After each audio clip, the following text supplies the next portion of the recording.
Okay, let's just get right into it. Bitcoin's price just took an absolute nosedive. And if you're watching the markets, you're probably asking the same thing as everyone else. What on earth is going on? Well, today, we're going to unpack that whole puzzle. Welcome to The Explainer.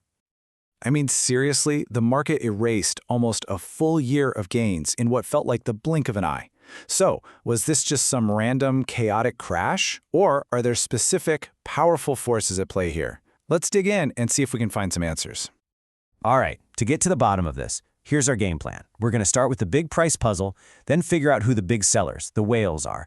After that, we'll see what the everyday retail investors are up to, uncover some hidden pressures in the market, and wrap it all up by exploring 4 different scenarios for what could happen next. So, right off the bat, we've got a major puzzle. We're seeing all these signs of more and more mainstream interest in Bitcoin. Normally you'd think, great, price goes up, but it's falling. That contradiction? That's our first big clue. What's happening is basically a massive tug of war. You've got the whales, these giant holders on one side of the rope, and they are selling hard. But on the other side, you have this huge crowd of smaller, retail investors who seem to be buying in. This clash is creating some serious turbulence. Okay, so let's zoom in on those big sellers. Who exactly are these whales, and why are they making such huge waves right now? First, let's get our terms straight. You know, in the crypto world, a whale isn't just a big fish.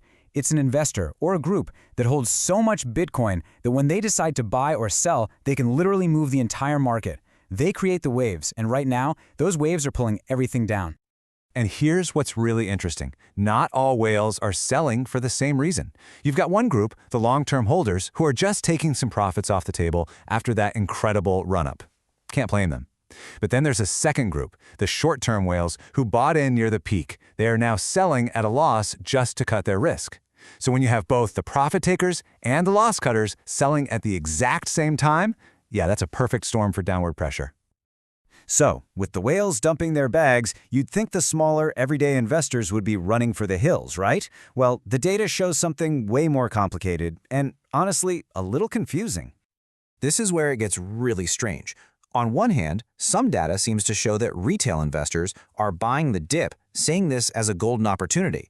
But then you look at other reports focusing on the absolute smallest wallets, and it looks like they're the ones selling off, probably out of pure fear. So which is it?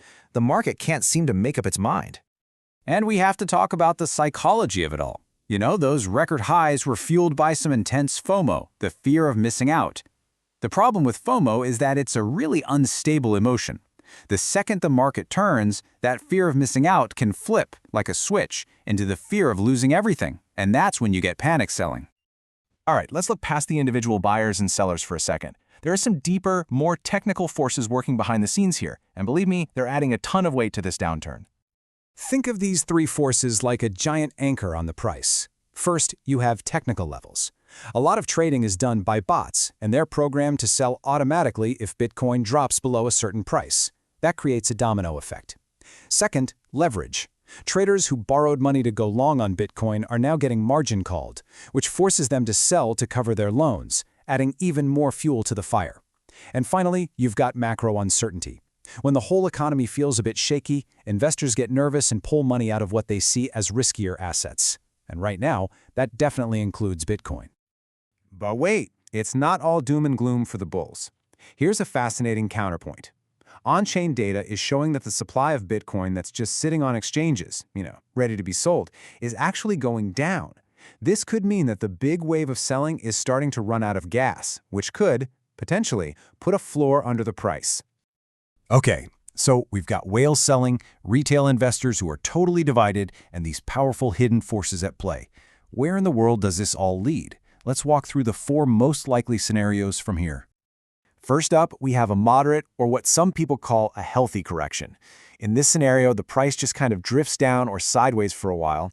It shakes out all the nervous investors, the weak hands, and lets the long-term believers step back in and start buying again at these lower prices, which would eventually stabilize the market.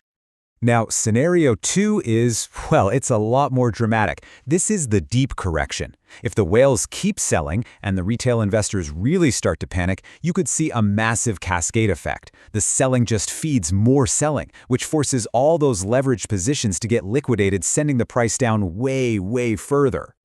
The third possibility is a bit more cynical. You could call it the shakeout.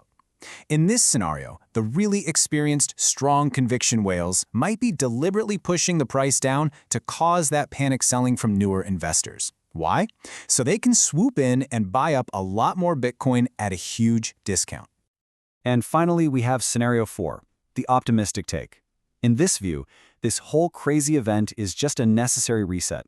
The market got overheated, and it needed to flush out all the excessive borrowing and wild speculation.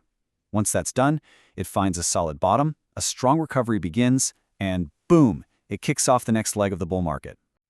So what's the verdict? Is this the end of the line for the bull run, or is it just the violent shakeout the market needed before the next big move up?